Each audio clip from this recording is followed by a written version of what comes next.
Eto, magandang araw sa lahat ng mga treasure hunter. Muli po sa aming pagbabalik ay try ko itong i-upload dahil wala mang gagawin. So ito ang site natin at nag-i-indicate ito ng treasure under sa loob ng closed tunnel.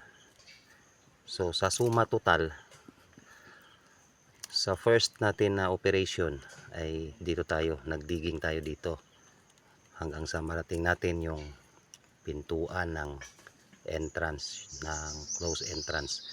Ang na-encounter natin ay mga bato na kung saan combination na paipo-ipo, at itong mapa na binabatayan natin ay baliktad. Kaya ang ginagawa ko dito, pumupunta ako sa edit. So ang kailangan para mabasa natin ito ng equal doon sa site na ating pinaghuhukayan ay maibaliktad siya at through mirroring, tapos i-rotate pa natin. So sa kabila na dito dapat ay dito na tayo dahil hindi man ito baliktad. Ito yung mga paipo-ipo na ito.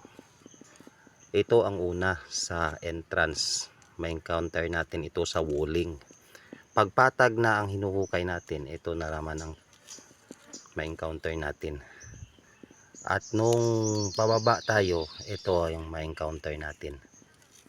Mga yan, Tapos pagdating doon sa baba, yung nag-ipo-ipo na bato, kinonvert nila sa line formation. Yung nag-C siya.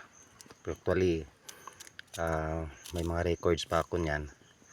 Tapos nung may convert nila sa C, so dinistribute nila ito uli at nag form uli ng ito paipo-ipo na mga bato o isang bato na lang ito natira doon, at may bato dito, may bato rito, at the same time may malaking bato dito. So ang natira doon ay itong malaking bato, sapagkat itong cutting na ito, itong cutted na area ito ay para sa trap, at binakura na ito natin. At kung mapapansin ninyo, yung cutting nila kasi bounded naman ng mga maliliit na mga boulder. So nag line formation din hanggang saan ang ending.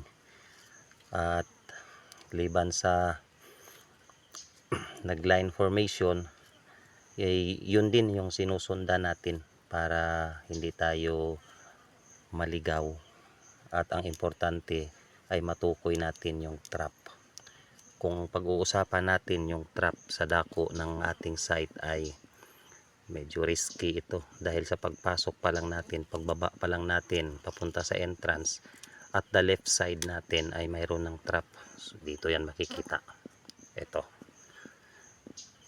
Tapos pagdating natin, pagbaba natin sa sa tunnel, yung figure na paipo-ipo na mga bato, which is indicating ng treasure under, ang ibig sabihin ay naroon din dalawang ipo-ipo ang mapapansin natin. Yung isang ipo-ipo ay para sa trap nila, kaya yun ang mahalaga na matukoy natin. Hindi ito nawawala at dinadala nila lagi sa left o right side. So sa makatuwid, sa suma total, ang trap ay nasa left and nasa right side natin. So medyo risky kasi sa mapa ay makikita rin natin na dangerous yung letter H na sign nila. Kaya ngayon titingnan natin, kasi inabot na natin kahapon, dito kami. Ngayon ito na ang makikita natin doon. Ito na. So itong bato na ito, at saka itong bato na ito, itong bato, at saka itong bato, ito kinlose natin ito. Kung mapapansin ninyo, yung kanilang site o area ng pinagbabaunan, perfect siya na diagonal shape. Kaya titingnan natin mamaya tayo sinundan lang naman natin yung kanilang hugis na boundary. Kaya tara na, samahan ninyo kami. Ito yung ating site, no? At medyo may lalim na ito ng 20 feet ang lalim. So, bababa tayo. Kung mapapansin ninyo, parang may walling dyan. Yan ay dyan nagsisimula yung tunnel. Susuhot tayo dyan sa mga bato na kanilang ginawa na yan. So titingnan natin mamaya kasi medyo mahirap kung dito tayo mag-video. So ito yung kanilang walling. Parang minsan makikita natin yung ganitong estilo sa mga lumang tulay. Ayan, nagbitak na nga oh. Pero may panangga pa naman tayo. Ayan. At paalala lang din pala sa mga treasure hunter, hindi naman kami eksperto. Pero nais lang namin magbahagi ng aming mga kaalaman, natutunan. Ito siya ang sitwasyon natin. Kasi dito noon, sa taas niyan, flat surface yan. Kinis na kinis yan pero lupa lang. Ganun pa man, ang lupa na ginamit nila ay malambot. Ayan, may mga bato pang nakautlaw pero nakakalang lang mga kahoy. So medyo tiwala tayo na magsuhot dito. Actually ito ay close. Hinukay natin yan mula dyan hanggang pababa doon. At dito hindi na tayo pumunta dito dahil sa unang entrada natin, unang bugso ng hukay natin ay nandito yung banda, yung trap dito. So hindi na advisable na maghukay tayo dahil dito naman ang itinuro sa atin. Pababa tayo ng pababa hanggang dyan sa baba. Kaya titingnan natin kung ano ang nariyan sa baba. Bababa ako ulit. So ito na ang sa pinakababa. Dito lang ako nakapatong sa hagdan. At tuwing hukay namin ng mga almost 2 feet ay nilalagyan namin ng bakod protection para hindi tayo matibagan. So ganun ang dapat nating gagawin dahil hindi natin pwedeng pagkatiwalaan ang mga disenyo ng Hapon. May mga bato sila minsan na ginawa na akala mo malapad ang likod pero ang kanilang sa baba na bahagi ay napakanipis lang, kaya prone ito sa landslide o pagbagsak. So delikado. So ito na yung site natin. So kung mapapansin ninyo ay perfect ito na diagonal shape. Ito rin yung ayon sa kanilang mapa o sa kanilang disenyo. At yung mga bato na itinuro natin kanina doon sa mapang baliktad ay ito na rin siya. May mga bato dito na covered ng area na yan dahil nandoon ang trap side at boundary ito. Ito ang huling bato and the next na bato ay bomba na naman. Kaya nagbakod tayo. So dito sa loob within this diagonal shape na area ay safe tayo. Ayan na yung bato na sinasabi natin. Actually yung bato na yan, mapping yan. At kung ano ang makikita natin na mga bato doon sa nag-ipo-ipong mga bato, paulit-ulit lang. Ilang beses nila tayong binigyan ng ganon na paipo-ipong mga bato na may kasamang maliit na ipo-ipo na yun ang trap nila. Kaya hanggang dito umabot ulit tayo. Pero yan ay bawas na. Yung bahagi doon ay bawas na. Yan, yung bahagi na yan.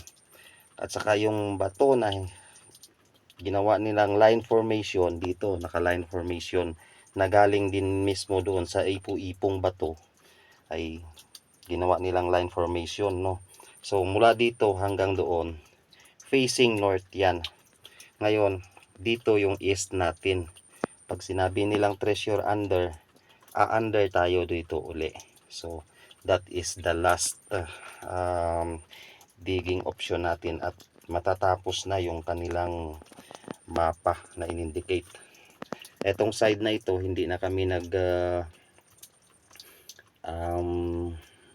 lagay dahil parang nasusubok naman natin na napakatibay ito. Halos kalyo-kalyo ang kamay mo dyan kapag kayan ay dinukal mo. Doon lang sa baba na banda ang malambot. So ang gagawin natin ay naglagay na kami ng kawayan.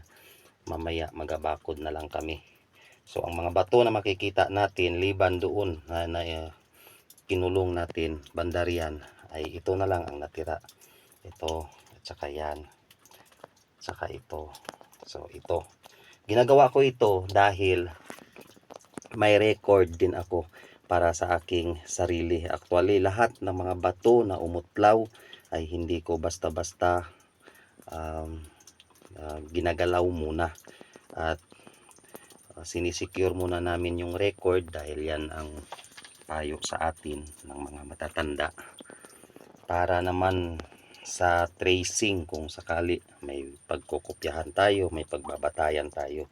Actually, ang treasure hunting naman ay kung marunong ka lang naman magbasa ng mapa, kahit wala na tayo sigurong gagamiting detector ay okay na rin. Dahil sa ngayon pansamantala wala tayong detector na ginagamit, no?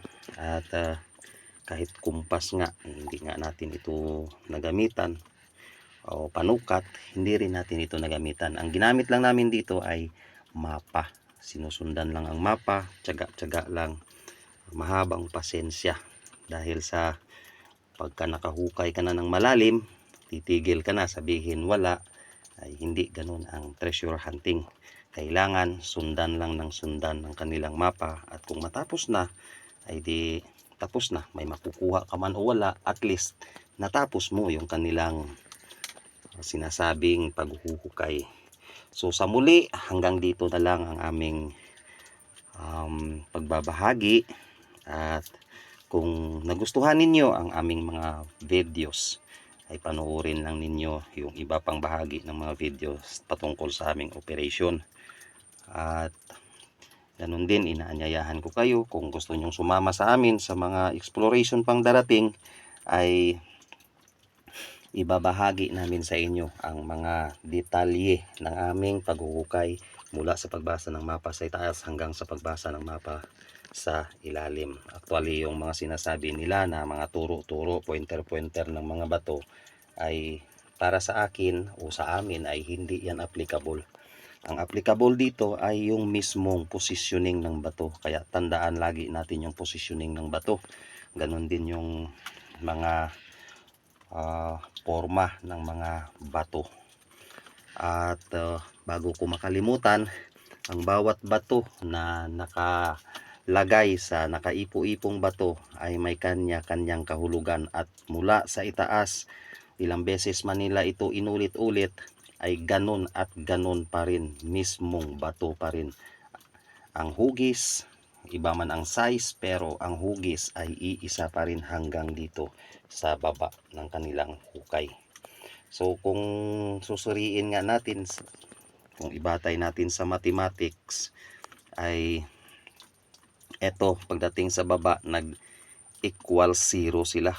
Parang ganun sa calculus, para siyang nag-equal siya sa 0.